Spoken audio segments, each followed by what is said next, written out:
ગુજરાતમાં છેલ્લા 3 થી 4 દિવસથી મેઘરાજા ધબધબાટી બોલાવી રહ્યા છે। એવામાં હવામાન વિભાગે આવનારા 7 દિવસની હવામાનની આગાહી કરી છે। હવામાન વિભાગના જણાવ્યા અનુસાર મંગળવારે અને બુધવારે રાજ્યના દરેક જિલ્લામાં ધોધમાર ગાજવીજ સાથેનો વરસાદ જોવા મળશે। મંગળવારે અમદાવાદ સહિત અનેક જિલ્લામાં રેડ એલર્ટ જાહેર કરવામાં આવ્યું છે। આ સિવાય આખું અઠવાડિયું ભારેથી અતિભારે વરસાદ વરસવાની સંભાવના છે।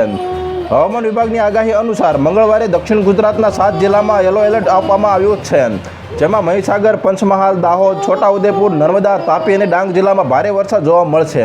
આ સિવાય મધ્ય ગુજરાત અને સૌરાષ્ટ્રના અનેક જિલ્લામાં રેડ એલર્ટ આપવામાં આવ્યું છે, જેમાં અમદાવાદ, આણંદ, ભરૂચ, સુરેન્દ્રનગર, બોટાદ, ભાવનગર, મોરબી, પોરબંદર અને જૂનાગઢમાં અત્યંત ભારે વરસાદની આગાહી કરવામાં આવી છે।